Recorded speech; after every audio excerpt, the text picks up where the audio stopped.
Welcome back to Euphoria episode 3. Unfortunately, we have a few absentees today. Dracos was unfortunately unable to make it, which means that I get joined by the lovely Jackspektra. But also on the other side, we end up missing out on Upset as well. Unfortunately, Upset was ill and wasn't able to join us, but we did manage to get Supa.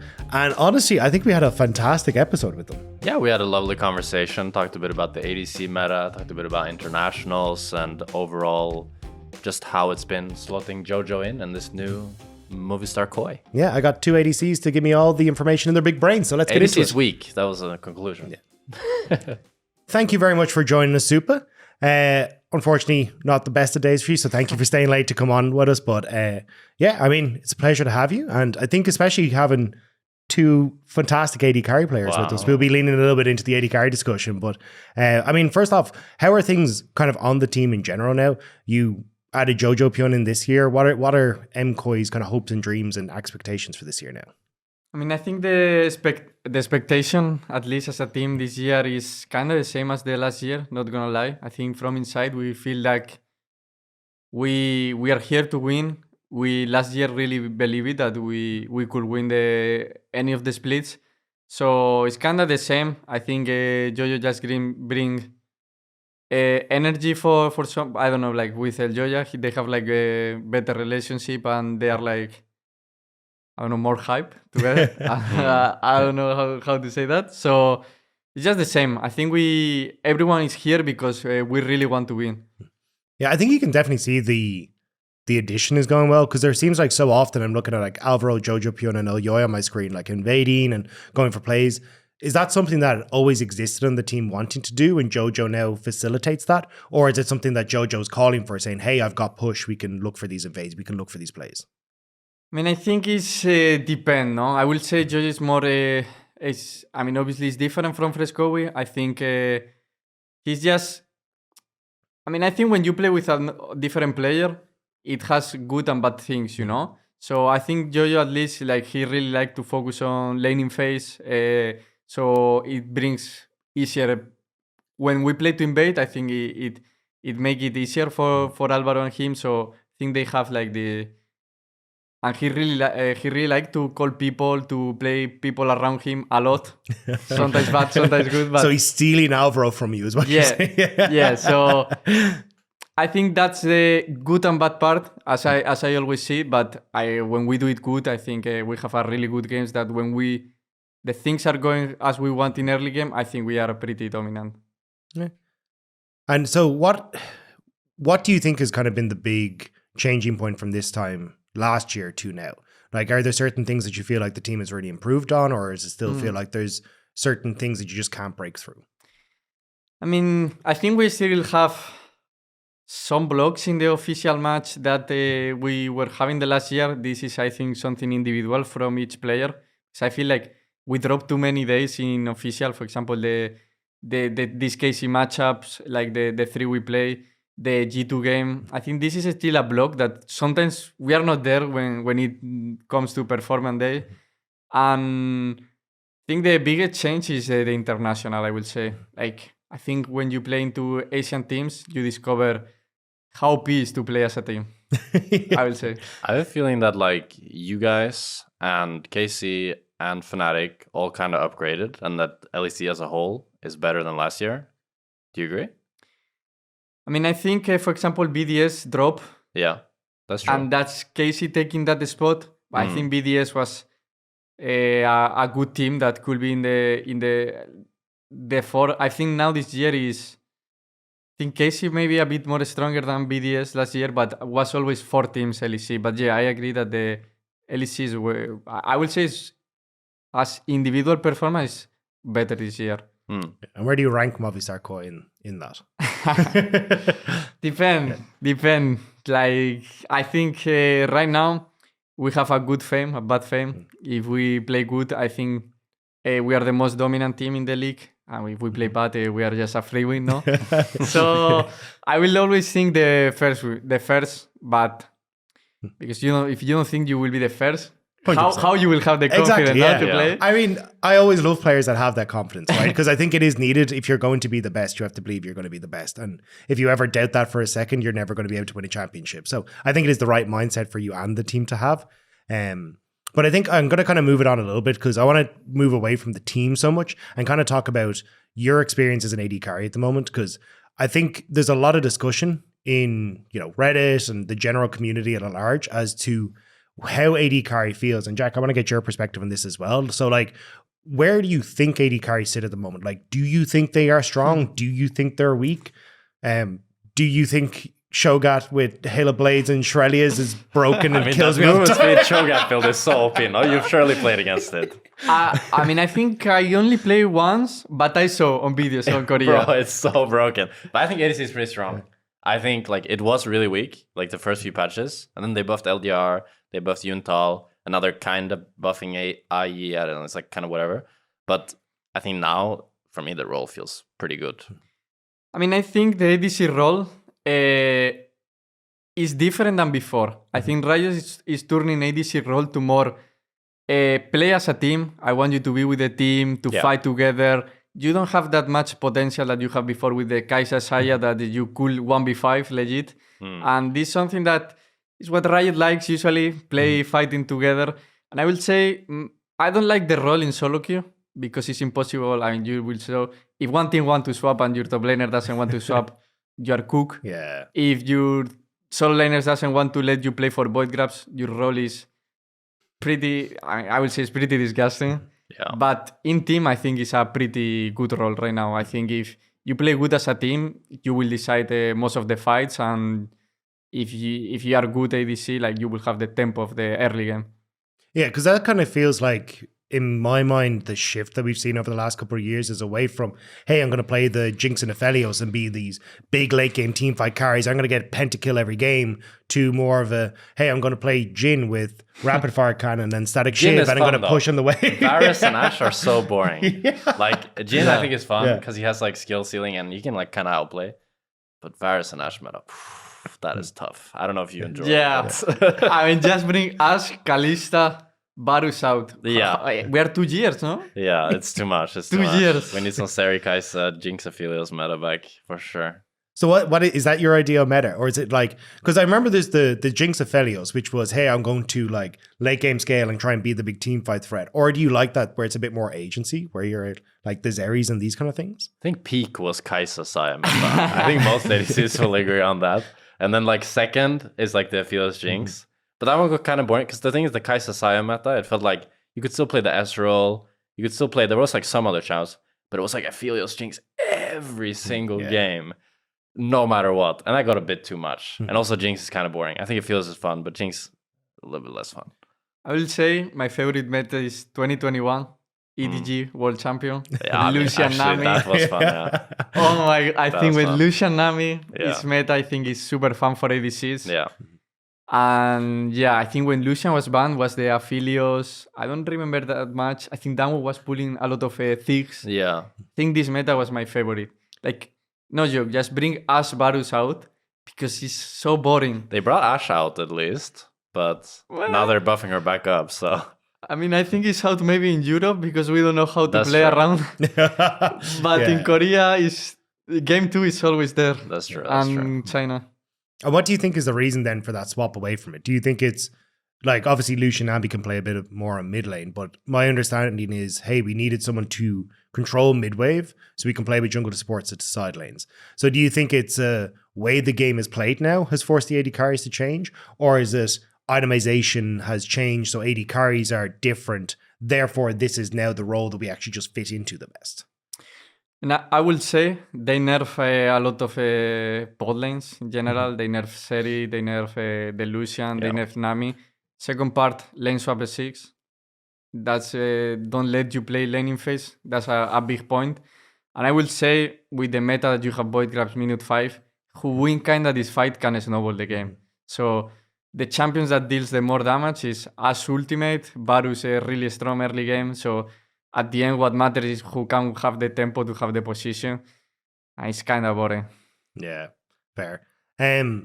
So what is the kind of feel for AD carries then in the lane swaps? Like, are you excited that you just get to PvE for a little bit? Like you're under no threat, or and you're happy to kind of scale, or is it more like, hey, I want to try and beat someone in the 2v2? Because that's what I'd want to play for. Right? It's pretty boring. I think that I'd be very surprised if an ADC enjoys the swap. It's like, yeah, I mean, farming is kind of fun. It's like medium fun. We play the role that farms all game. Yeah.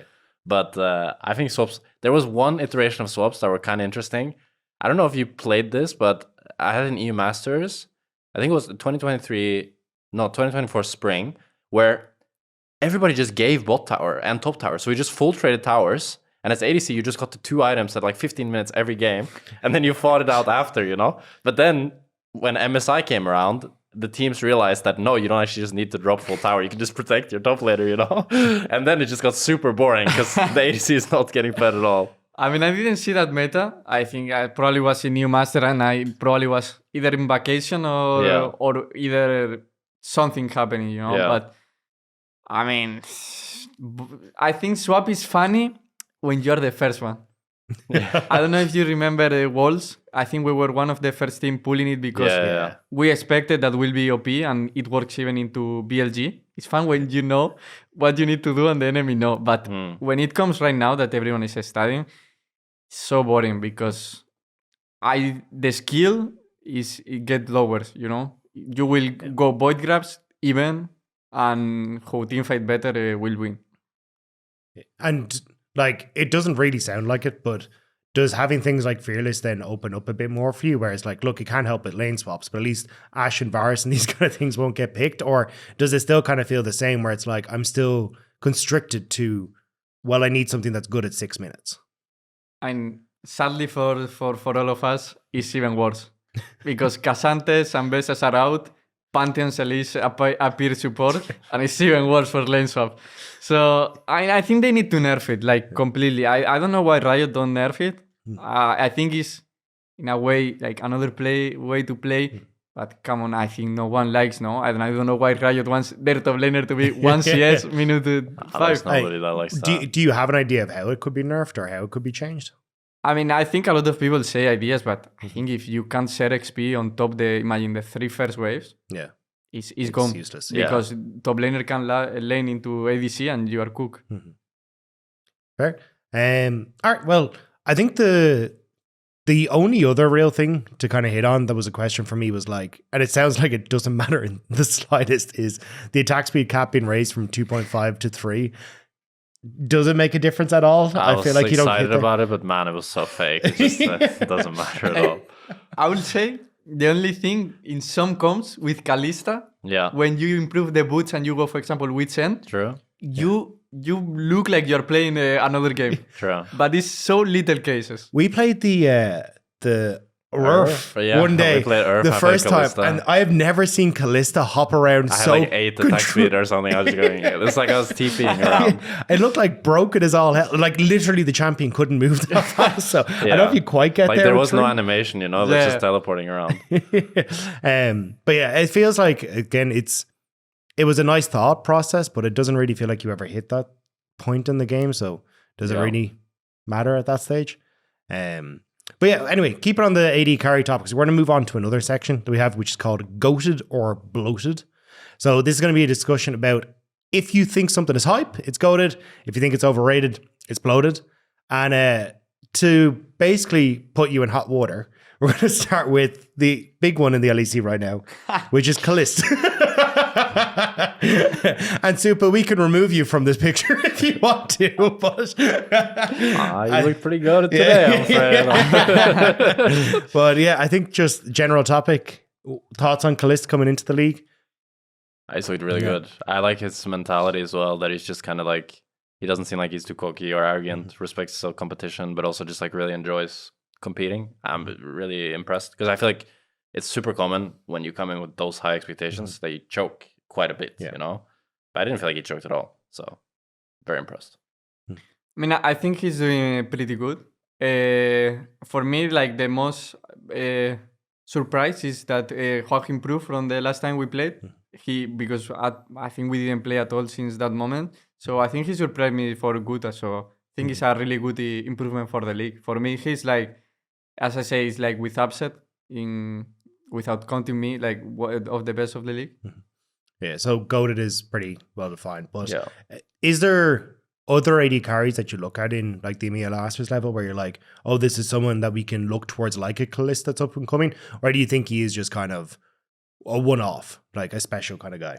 I mean, there wasn't really anyone that I played against that I felt like was that crazy. I think Hansam D, I don't know if you played against him. I thought he was really good at one point, but then kind of dropped a bit.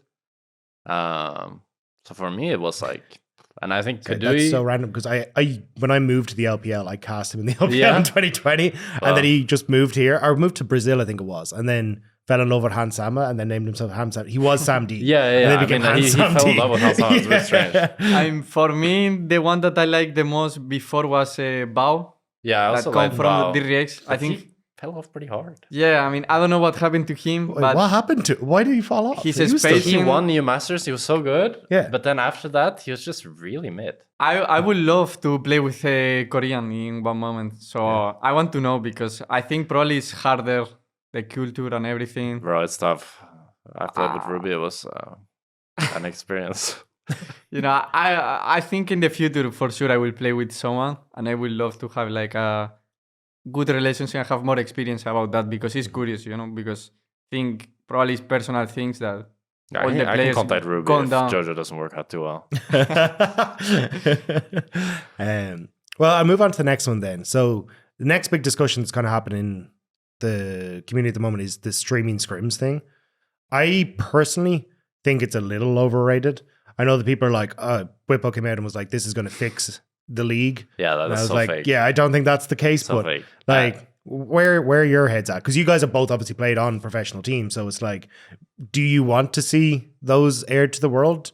It feels like to me a little bit, it's kind of like airing your dirty laundry. I don't think it's really necessary. But I think like for improvement, it's super fake. I don't think like teams will improve from that at all. I think having like let's say you do the double scrim block. If you stream one scrim block a week, I think that's good content. I think people would like that. So that would be good, I think. But the idea of streaming, I think it started off, the conversation was streaming all scrims. I think that's really bad. what about yourself, Supa?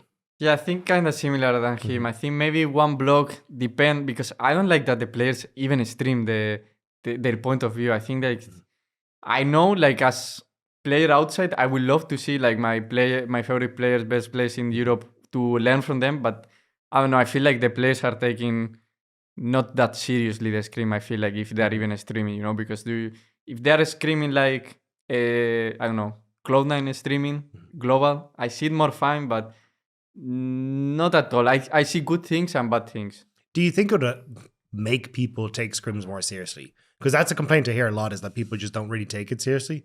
But if you're kind of being held to, even if you're going, hey, we're going to stream our scrims and team X isn't showing up on time, is playing weird comps that don't really do anything and then quit after the first 15 minutes. Do you think it'll help with that? I mean, this is not happening at all anymore. Is the LEC is changing in that way, but Do you think players would try hard more if they think like, oh, you know, because sometimes I know this for sure still happens, where you have a bad early game and then you just start inting it, you know? Do you think maybe if you were streaming that game and you know that like thousands of people are going to watch and you're 0-2, you're like, okay, I need to lock in. I'm not going to go 0-10. Maybe the first 2 weeks. Yeah, okay. Fair enough. Yeah. And then, so it's just like, after that, you're just like, I'm done with this. But it's also do you feel the need to provide that content? Because I think that's what the other part of the conversation, right? Is that people think that, hey, from an organization's perspective, it's great if you can show this content to the world. But from a player, like, do you really care if the team gets content? Because at the end of the day, I think the goal is win the championship, get to Worlds, try and win Worlds. So where does the content brain, I suppose, fit into that?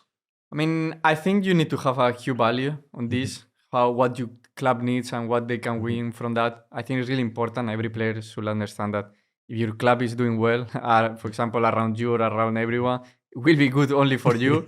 So at the end, it's business, no? You need to do well for the club. So I think you need to take care. I think if the club thing is a good idea for I don't know, talk with the coaches and maybe once a week everyone like it, it's fine. At the end of the day, as a player, I don't really care because you should play the same, no? Like, I don't think if you are taking it more serious because we are streaming, we need to have a conversation, no? So it should be the same. I know as player you will have more pressure, and this maybe can go worse. I don't know if you have a lot of pressure every single day. Some players can be very affected of that. So I think you can find good things. I don't see it really bad. I think that there is like personal brand value as well. Yeah. Just like showing yourself more and also getting like maybe comfortable more with streaming. I think a lot of pro players could do with streaming more. I mean, for example, for me, if I didn't build my brand, I wouldn't be sitting here. I'd be fair. McDonald's or something. But I think a lot of people underrate that. And also goes back to like the early days of League where everything was streamed and everything was kind of just the stream and the brand and the player was the same, you know, while I think in the last few years it's been like the players didn't do anything, but now people are starting to realize again that, you know, you need to interact with the fan base or they're not going to care. And even if you're a good player, you're going to get worse offers if nobody cares about you. Yeah, I suppose it's just like, would you be nervous of, hey, I've had a bad day, my support keeps into me, I want to be able to have this conversation, but I'm well aware that all the cameras are on, and then it kind of festers more, right? Well, hopefully you wouldn't stream the reviews, for example, I think. Yeah. And then I think it should be fine. I think if you stream the reviews, that's kind of weird, because usually you're going to flame each other in reviews, so that might be like... But if is there like a conversation that you would like to be able to have in game that you wouldn't be able to feel you can now have? Maybe, but then I think if you're like funny, you can do it in game, and then it's even better. Okay. You know, like if you flame your support and he takes it decently and doesn't like cry or something, then it would be pretty bad. But you know, if he takes it well, then it's just more fun. Yeah. So you've made your supports cry before, is what I'm hearing. No. When, I just play with supports that can handle it. Okay. Yeah. And if they can't, I think can happen as well the tryouts effect. That you probably know that everyone talks more. Oh yeah, everybody like tryouts. Yeah. Bro, I hate this from the trials. It's either you shut up and you say I give up on being one more. This is I mean everyone knows, you know, in officials everyone talks a lot. Yeah. I think will happen the same, you know, and in scrims is. Bro, I'm the same in scrims and officials. I just don't like talking much. I'll be like, yeah, I got pro. That's it. I can move first. You got the music on, you're just like chilling. Bro, I played some when I get Draven, I always put music on. I think you have to. Like you gotta go aggressive, yeah.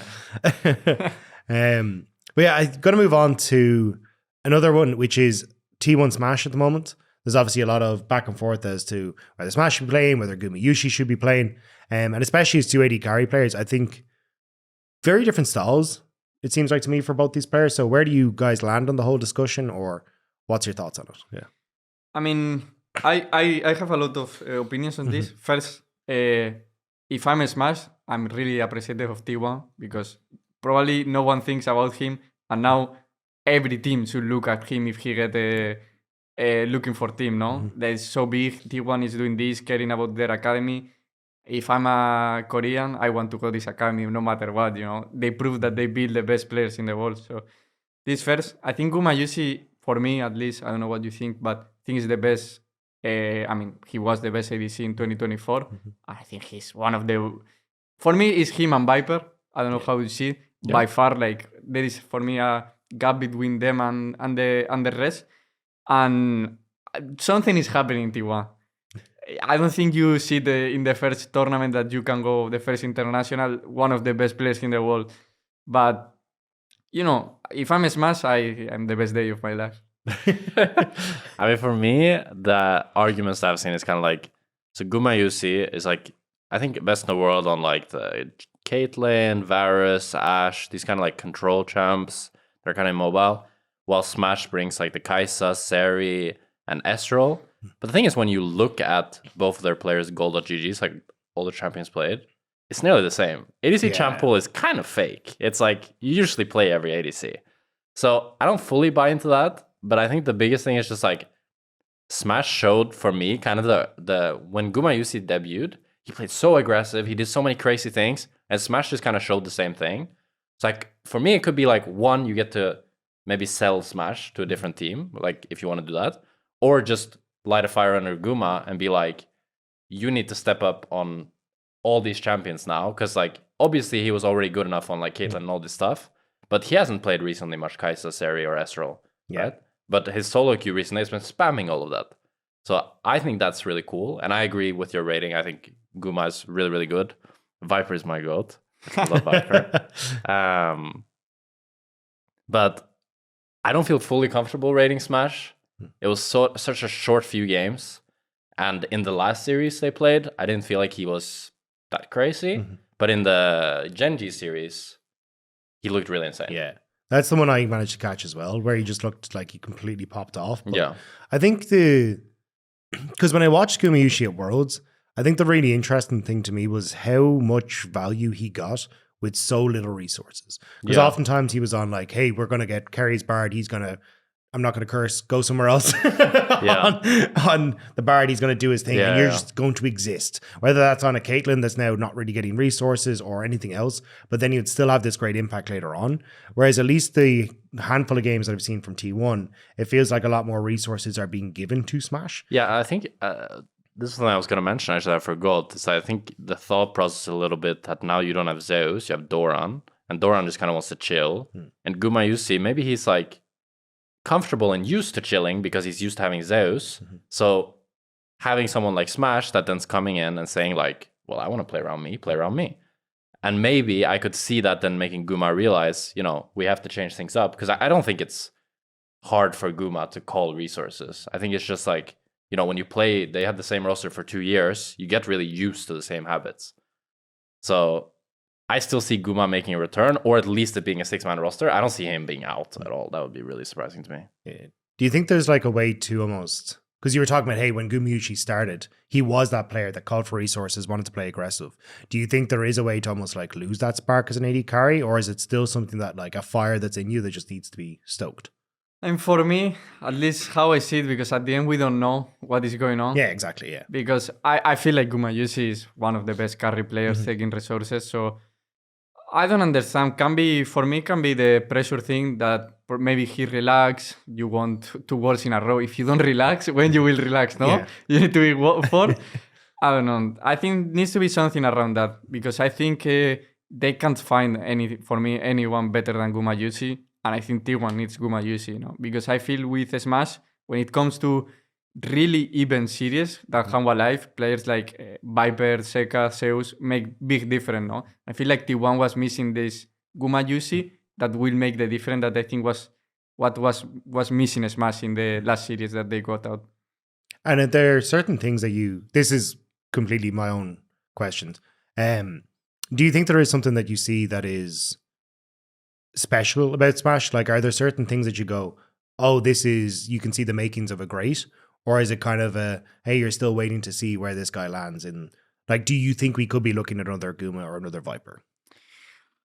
You never know, because I think how I see it, Viper was kind of like disappear after Griffin roster. And then from last place, he won Worlds. Yeah. So it can never happen. But I think Smash has the potential for sure. I think he has the big confidence to do it well in big stage. And when you have this, for me, when you have the talent, you have the confidence, it's all about the work he's putting.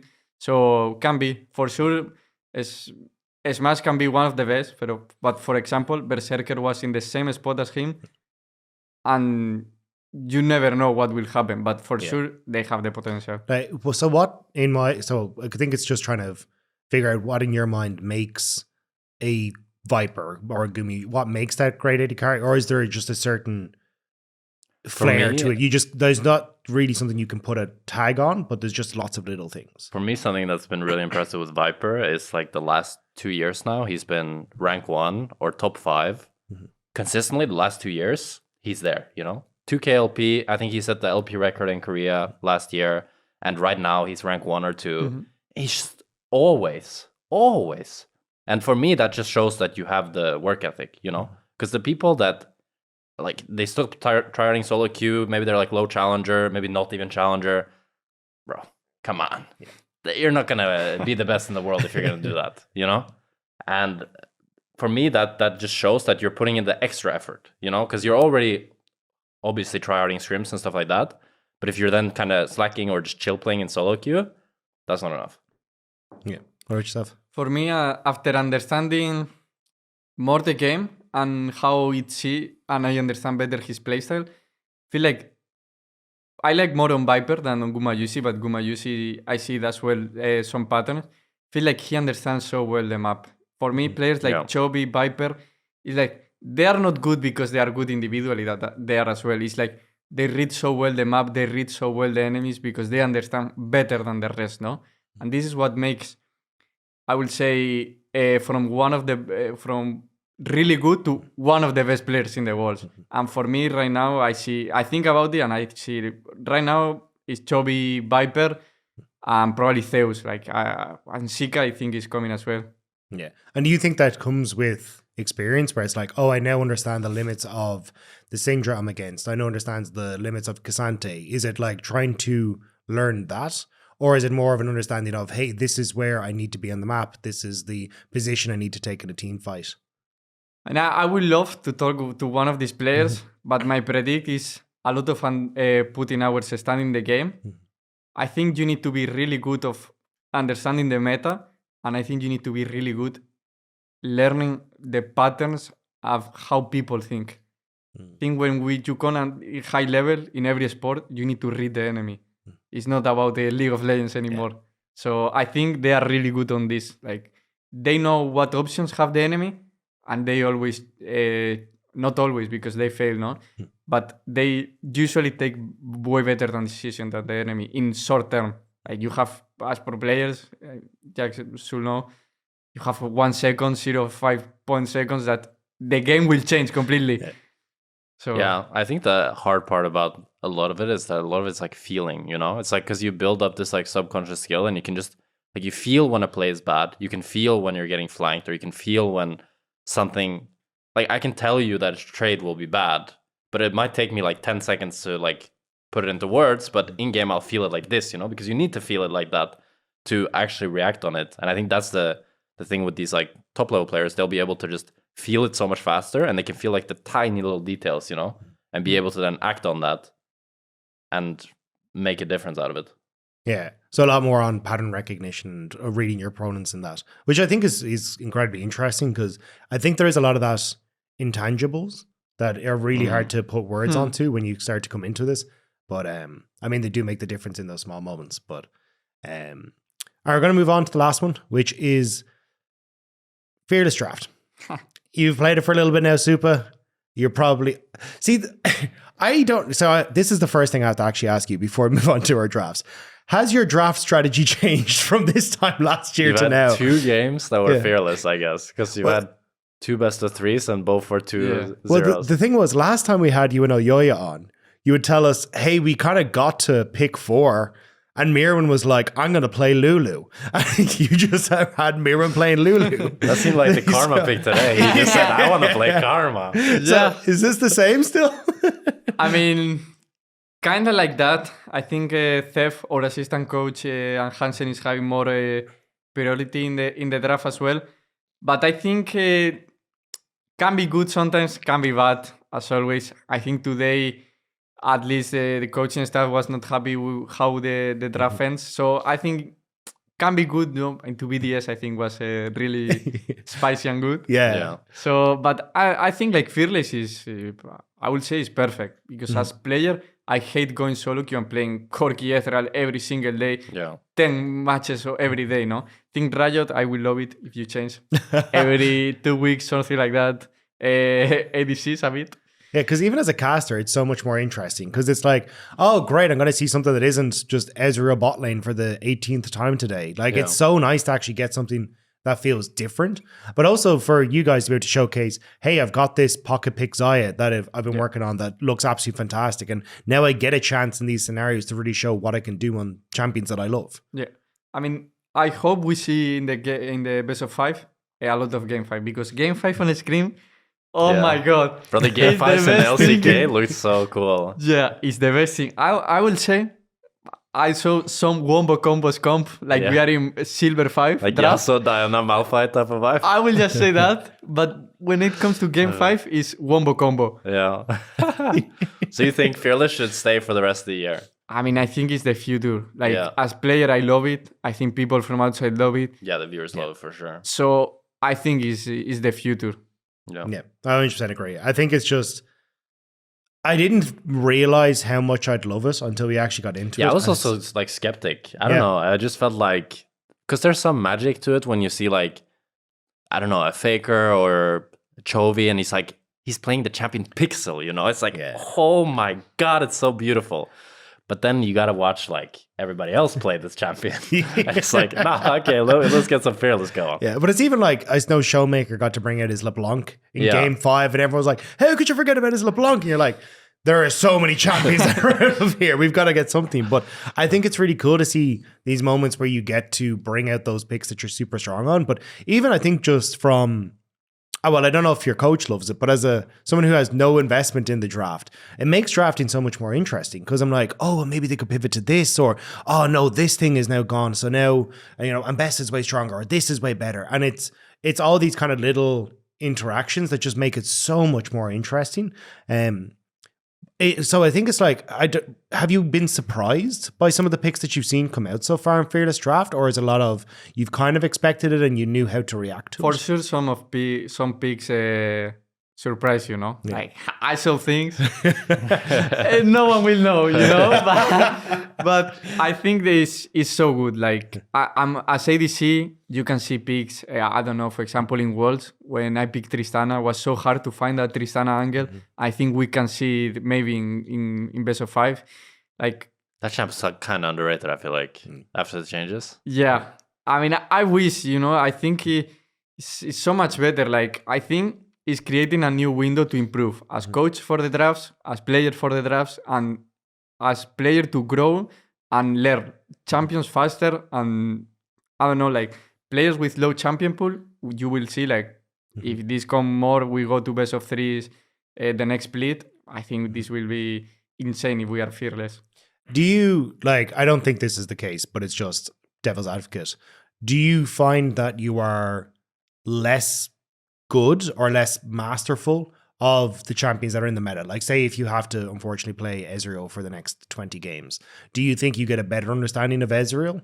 Or do you think, look, I've got enough between all the scrims, all the stage games that I have a pretty good understanding of this champion, and it's nice to be able to flex into different champions? Yeah, I mean, the magic of the flex, you will kind of lose it because it's only one game. But I mean, I think when you only play 3 champions, let's say, you will be a bit better, but doesn't need to be like that. I think you can be I don't know, 95% with 10 champions. This is super incredible. But probably if we are in 3 champions, I don't know, the Chovy Corki Tristana, that was famous last year. He was like the best player in the world with his 2 champions. What do you do?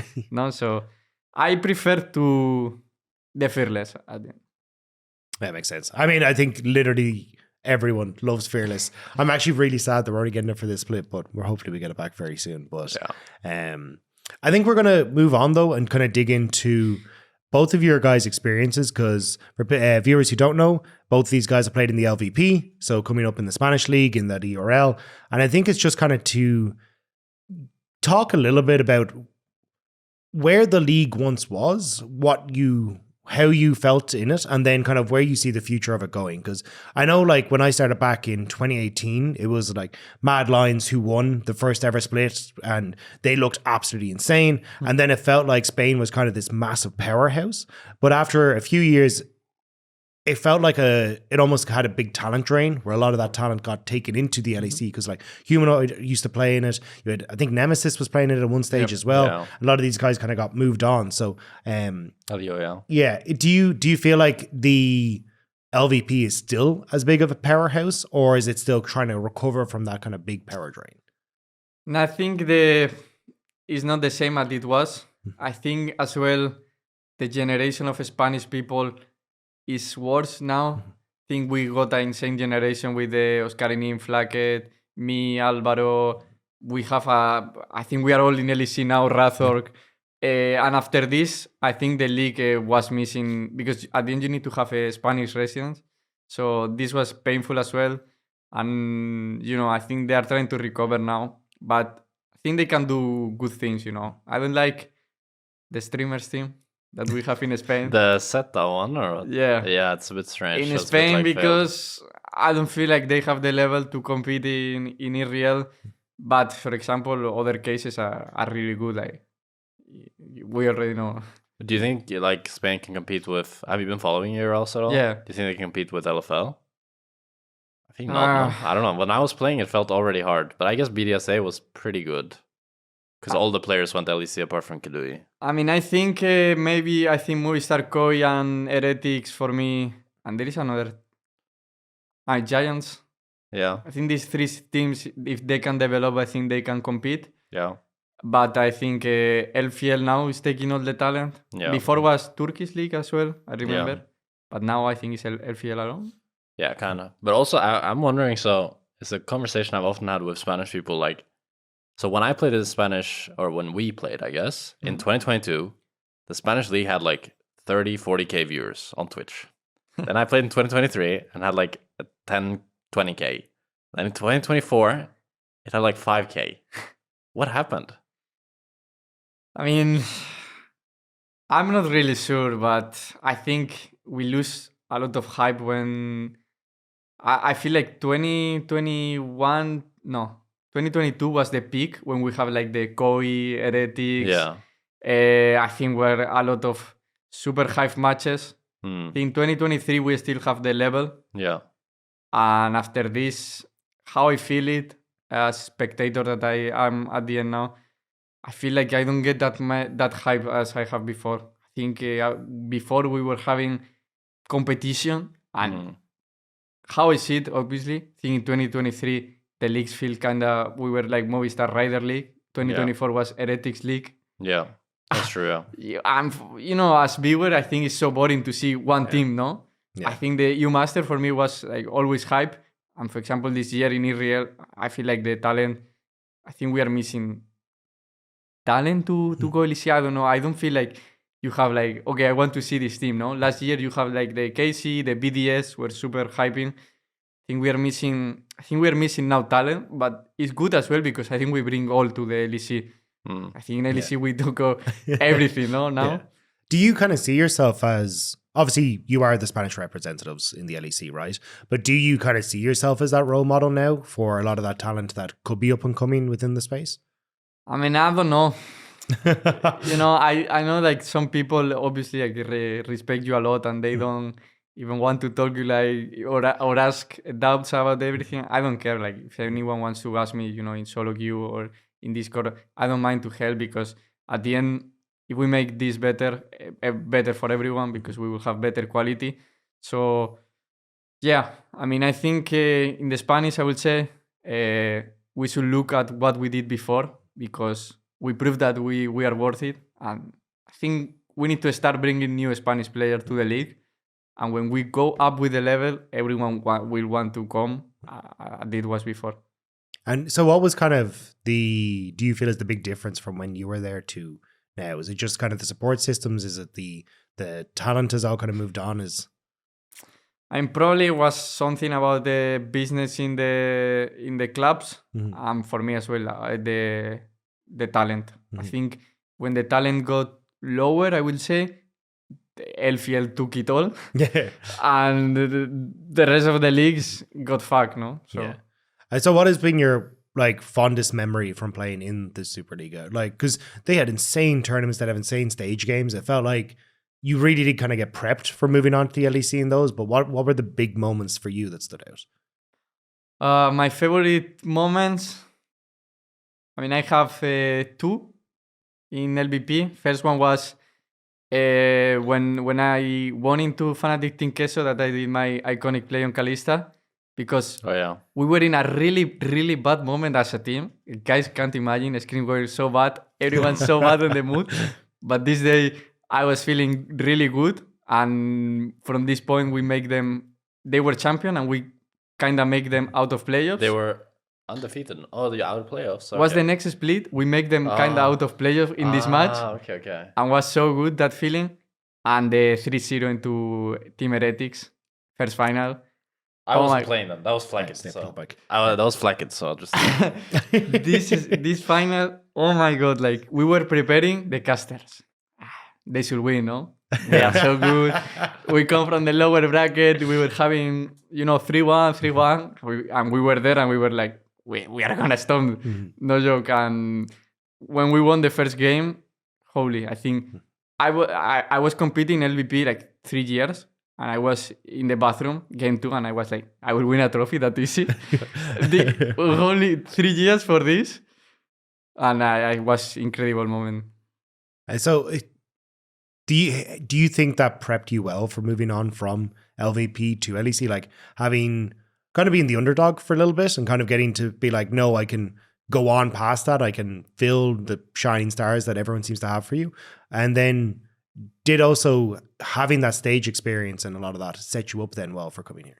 Yeah, I think the 2023, the first finals, the EU Master runs helped me a lot to prepare for LEC. And when you are in that level, you start competing LEC scrims. This is a good preparation. But I will say the bootcamp before LEC start is like the real prep. Okay. There you are. Okay, I'm here to play. Which is more difficult? Is it the jump from LVP to LEC or LEC to internationals? I mean, international for sure. But I will say my hardest was from amateur to pro. This was the hardest of my life. Really? Yeah, because I don't remember if we were screaming or something. I don't know what we were screaming, but I remember my first match, like, sleeping in my bed, like, what will happen tomorrow? I never played into. I think we were playing into Movistar Rider and was with El Joya. Yeah. And I don't know, but I was like, what is going on tomorrow? It's my first match. That's kind of terrifying. The game will change, something like that. Yeah, but international at the end, you know they are good, but you have already a lot of experience. You scream before. So for me, the big change is amateur to pro. Did you, because you guys went over and boot camped and stuff over there as well, did you find that just even that initial step into the water with some of the LPL teams, LCK teams, you suddenly learnt a lot, or you realize the level that you were stepping into, or did it feel very similar to the LEC? The Asian teams are completely different. But I think I will say from my experience, first is holy. They are good. Second is, okay, I think how I study the game, I think is the good way I see it. Third is a reality check. Oh, no. You already start losing, I don't know, 10 scrims, and you say, I'm really capable of beating these people. Then for me, the first was when you really see that it works, you get advantage, you have the chance to win the game. And this is like for me was the beautiful moment of the experience that you see, this is where I want to be. Because when you come from Irreal to LEC, you say, okay, that's different. But when you come international, the pressure from a screen is so beautiful. Like, I can't play, I say that in Spanish interviews a lot, you can't play into Jackie Love chilling. Because you know a lot this matchup, G-Nash. Yeah. It's not the same in Europe than into Yeah, Jackie I can Love. imagine. Like, one bad click, you are going base. Bro, do you remember the Fnatic versus Top Esports? Noah versus Jackie Love? And Jackie Love was just... It was MSI, I think, or something like that. And it was just... Jackie Love was playing... He played Lucian Nami into him and went like 10-0. And then he played Varus into, I think, Noah Ash and also just stomped him. And I was like, oh... I can imagine. Yeah. But this is so beautiful. Like, as competition, that's what I love. Feeling the pressure of you need to play everything good is you grow up as a player. It's crazy. Like you adapt because you are not gonna give up and you say it's too hard, no? But if you can feel like that pressure in scrims in Europe, we will be completely different. But right now, the reality is you don't need to fight for your death in scrims in Europe. And when you go in international or you fight for your life, or minute 15 next is over. Yeah, I mean, well, like pressure makes diamonds, right? So they always are. The fact that you have to constantly be at that level is always going to make you better because you're going to have to instinctively play at that. Yeah. Do you think that is the big difference between European AD carries and Asian AD carries? Is, hey, look, they just are always playing at such a high level that it becomes second nature to them? Or what do you think is kind of the difference there? For sure is the way they work, but the other is the practice they have. Like, I'm for sure, if Jack or me go Korea 1 year, I tell you, we will play insane better than right now. So that's our handicap. And when we go international, we have 1 or 2 week practice before we start. So you need to adapt really fast, no? But, I will say for ADCs, I think the biggest difference is the spacing outside of the position. When you space into Jakilov, you will improve a lot because you will be... Because otherwise you lose the lane level 1, Yeah, because he will make you improve, and then you will see how important is all of these concepts, no? So I will love, if I could compete in Korea, will be my dream because you can grow up more, but we need to do it from the hard part. Yeah. That's what I liked a lot about playing as Caliste. I felt like he looks to space you level 1 and go for stuff like that. And it just reminded me so much of like when I was in Korea playing solo queue versus Korean and Chinese ADCs. Because in EU, bro, they don't do anything. I don't know. It's like, okay, if I get the push, I hit the minions. Like, I mean, it's true. I agree completely with you. In Europe, I will say, for me, is Caliste Hansama upset that want to really punish you, but it's not enough. Yeah. Yeah, fair. Yeah, I think, sorry, I was trying to read through some of the other ones, the questions that I had, but I think I kind of answered it. It's a lot of the questions that I kind of were looking for was like, why do you think EU AD carries haven't been rated as high in the last few years? Because we used to have some really stellar, like at least back in 2019, 2018, when we made it to World Finals, it was like, hey, we've got some like rated reckless carries, perks, yeah. But it just feels like the I feel like ADC's been a bit of a weak role for us. Do you agree? Like, I feel like Noah at Worlds looked kind of exposed, and then it was Hansama at Worlds. He looked like not that good, like okay, I think. But what do you think? But how is it? Do you think any role is close? I used to think that ADC was the role that was the least close. Casters. But then I felt like ADC was the one that was like the furthest apart at some point. I think the biggest gap is in support. Yeah. But yeah, probably support, ADCs, top laners. I think maybe mid and jungle were closer. Yeah, I felt like, because usually how it felt like was that top and mid were always on fire, and then bot it would always do decently, but could never carry. But in a lot of the recent like experiences I remember was just bot lane was so on fire, the game was unplayable, and top was doing fine. And if top is doing fine, come on guys, as ADCs we can step it up, no? So I mean, I think when you was fine in these roles, I think when we got like the perks crazy meta, that I love it. I think they should bring something similar. True, usually, like you can play more mages, more Yasuos, things like that. But I think it's right now. I think if you look at it as a fan, it's depressed the gap they have. But we need to change. I think I still believe that we need to bring better quality in solo queue. The first step from every single player that go in Europe, because the quality is super bad. Yeah. Jojo told me that in NA it's even worse, so... That's crazy. Oh my god. But I think we need to work as region to improve this and scrims. I think it should start from LEC. For me, every LEC pro should start, like, try to be top 10, and hold on to it. Because that should be, like, baseline for me, that you're tryharding in solo queue. And then it's like a trickle-down effect, I feel like. Because if LEC pros take solo queue seriously, then ERL pros will do the same. And then if ERL pros and LEC pros are taking solo queue seriously, surely I don't get Sona every game, no? Because the ERL pros will be in my game instead. Like, what's this? You like QNox? No, I hate him, man. Oh. I feel like I've been hearing this a lot, though, where it's like, hey, we're trying to change scrims, we're trying to change the approach, but it feels like it's been several years. Has it actually improved? Like, I don't like this is I don't know the answer to it. It just has there been this trickle down effect? Because I know the G2 started trying to change it. I know there's a lot of stuff like that where it's been like, hey, we're trying to move this to a better place. I mean, after scrims you have, I don't know you, but after scrims usually I have better quality in solo queue. I'm playing all the night into Caps, G2, KC,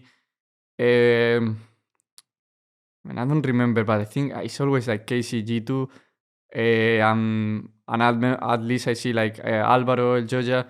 Think I get this quality, but there is a lot of still Lulu one tricks. Yeah. Like it's disgusting, but Lulu is the most broken support in solo queue because we are so bad playing the game in general. Like we throw too much. I don't even mind the Lulus, bro, because the Lulu can at least lane, but when you get a Sona, Janna, Senna, bro. Yeah, and I don't know, but it's the same. You know, Caliste is having really bad win rate in LEC, for example, and is the most broken champion in bot lane right now. Yeah. Fair. Speaking of, how come you guys didn't first pick Caliste today? I was super surprised after you went like 11-0 on it yesterday. I mean, you know, I'm up to play, but we have a conversation in the meeting before, and not today, before the season start. Yeah. That okay, if we say that the draft is for coaches, I will give full So priority they said to first the pick coach. Azir, and you said yes. You know, you are studying this. You are putting more work than me and everything. Yeah. I will give you the responsibility. If you think like Azir is more important than Caliste to win this game, I will trust on you. But you know? can you override it, or have you done it? Or? I mean, you can do it, Yeah. and obviously they will hear you. Yeah. And if I say pick me Caliste, Caliste 1v9. They will do it, but for me, I think you need to respect the work of the others. Yeah. And if, in this case, was working a lot in the draft for this series, he think this is the best pick, I will fully give. And it's the same on scrims, because I hate the teams that they say, no, I don't want to play this, and you were working on this. I think as coach, at the end, what is your work if you are studying the draft, no? Yeah. So, you know, I would love to play Caliste, but we train the Saya Raka. I think we fuck up as a team today, not gonna lie. I don't think like the Caliste versus Saya was the big. Just like Jojo got caught on the Drake fight, and then everything kind of collapsed. Yeah, I think we fuck up a lot as a team. Like even the first game, I think we got too greedy in bot lane when we were. When you guys got the 2v2 kill? Yeah, we were hard winning. You have the spot, you have the tempo, you have the lead. Yeah. Just don't try to go for the kill. Discipline. Yeah. This is not good. You gave Caliste a montage though. That was a pretty good montage. So I think today was a really weird day. So, as I say, like you need to reflect today, think what is going on in the official to some days underperform now. Because I don't think you should think that it's not acceptable. Yeah. Because if today is winner bracket, but next week is loser bracket, you're out. Depression. Yeah. All right. I'm going to move us on to the last part because we're just coming up to the hour mark. So I'm going to move on to questions from the community. These are left on Twitter and they're also put up on your YouTube. So I'm going to start off with the first question here is from Tatsu. So I'd like for them to elaborate on the difference between playing AD carry in solo queue and pro play, especially focusing on what changes or doesn't change in between the different solo queue ranks with different pro teams and supports. So who would like to start it off? You can go. go. Me start? Okay. Yeah. So, I mean, the biggest difference is like most ADC champions, they don't thrive in chaos. They want structure. So you want vision, you want setup, you want your team to be around you so you can't get engaged on. And in competitive, you will get that in pro play. But in solo queue, everybody's their own main character. They're just thinking about themselves. And the support might not ward well. And the game is just much more chaotic, which for most ADCs just makes it much harder to play. I completely agree. Is in solo queue, you are alone versus the world. So that's why ADCs with mobility win Morilo. Yeah. And no one will give a fuck about you. You are alone. That's why I think the role is That's so depressing. In solo queue. And in team, everyone loves you. Yeah. So what you're saying is that every AD carry just needs to go pro so they can experience the love of family for the first time. Yeah. We have another question from Lou Squared or Lucas Gilito. I don't know. You're making an Irishman pronounce European names, it's never going to go well. But because of Fearless, how deep do you need to go in your pool to get a decent AD carry? And do you pick your AD carry based on the bot lane matchup, what the team comp needs, or the brokenness of the champion? I feel like it's probably a mix of those. I think how I see it, at least 90% is about how to win the game. Sometimes you need to prioritize lane to, for example, the Caliste to make a snowball so your comp will work with ACs and things like that. But I think you should always see, like, with this champion, I can make my team win. Not yourself, because if not, I'm picking Kai'Sa every game. No? Yeah. So I think you should prioritize that. And do you find that it's like how much of it then is like I'm willing to just accept a terrible matchup? I suppose it's less so in a lane swap meta. I'm probably, if it's terrible matchup, it's not the pick. Yeah. Or something really bad happen.